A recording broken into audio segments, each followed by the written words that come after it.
Leviticus 6. The Lord said to Moses, "If anyone sins and is unfaithful to the Lord by deceiving a neighbor about something entrusted to them or left in their care, or about something stolen, or if they cheat their neighbor, or if they find lost property and lie about it, or if they swear falsely about any such sin that people may commit, when they sin in any of these ways and realize their guilt, they must return what they have stolen or taken by extortion, or what was entrusted to them, or the lost property they found, or whatever it was they swore falsely about. They must restitution in full, add a fifth of the value to it, and give it to all the owner to the day they present their guilt offering. And as a penalty, they must bring to the priest, that is, to the Lord, their guilt offering: a ram from the flock, one without defect and one of the proper value. In this way, the priest will make atonement for them before the Lord, and they will be forgiven for any of things they did that made them guilty. The burnt offering. The Lord said to Moses, "Give Aaron and his sons this command.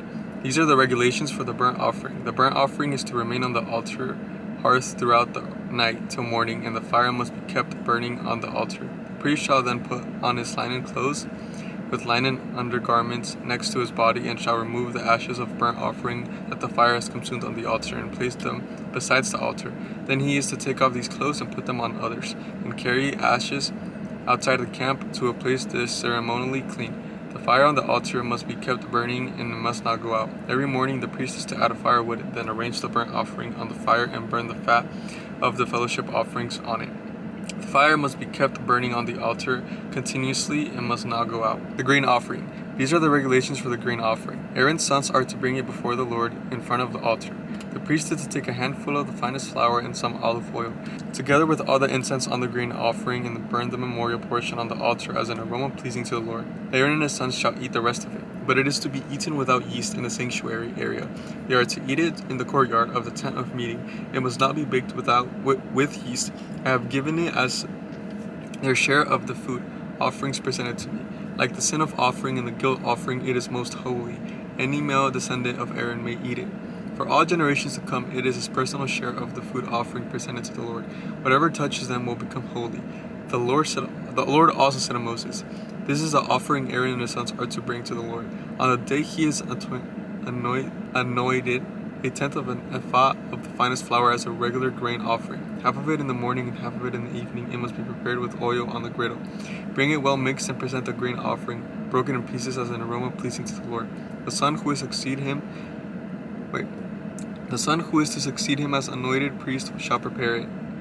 It is the Lord's perpetual share, and it is to be burned completely. Every grain offering of a priest shall be burnt completely. It must not be eaten." The sin offering. The Lord said to Moses, "Say to Aaron and his sons, these are the regulations for the sin offering." Damn, bro, I can't read for shite right now. The sin offerings. The Lord said to Moses, "Say to Aaron and his sons, these are the regulations for the sin offering. The sin offering is to be slaughtered before the Lord in the place the burnt offering is slaughtered. It is most holy. The priest who offers it shall eat it. It is to be eaten in the sanctuary area in the courtyard of the tent of meeting. Whatever touches any of the flesh will become holy, and if any of the blood is spattered on the garment, you must wash it in the sanctuary area. The clay pot the meat is cooked in must be broken. But if it is cooked in a bronze pot, the pot is to be scored and rinsed with water. Any male in the priest's family may eat it. It is most holy. But any sin offering whose blood is brought into the tent of meeting to make atonement in the holy place must be eaten and must be burned up." Leviticus 7. The guilt offering. These are the regulations for the guilt offering, which is most holy. The guilt offering is to be slaughtered in the place where the burnt offering is to be slaughtered, and its blood is to be splashed against the sides of the altar. All its fat shall be offered, the fat tail and the fat that covers the internal organs, both kidneys with the fat on them near the loins, and the long lobe of the liver, which is to be removed with the kidneys. The priest shall burn them on the altar as a food offering presented to the Lord. It is a guilt offering. Any male in the priest's family may eat it, but it must be eaten in the sanctuary area. It is most holy. The same law applies to both the sin offering and the guilt offering. They belong to the priest who makes atonement with them. The priest who offers a burnt offering for anyone may keep its hide for himself. Every grain offering baked in an oven or cooked in a pan on a griddle belongs to the priest who offers it.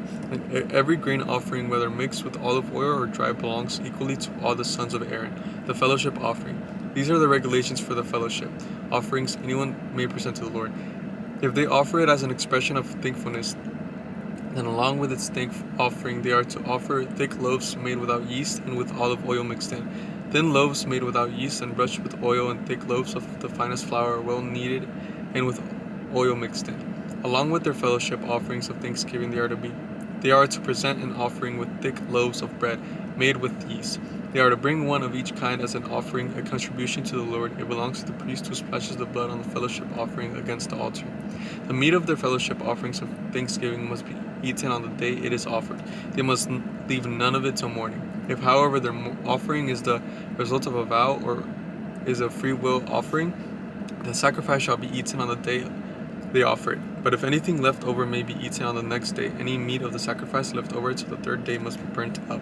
If any meat of the fellowship offering is eaten on the third day, the one who offered it will be accepted. It will be reckoned to their credit, for it has become impure. The person who eats any of it will be held responsible.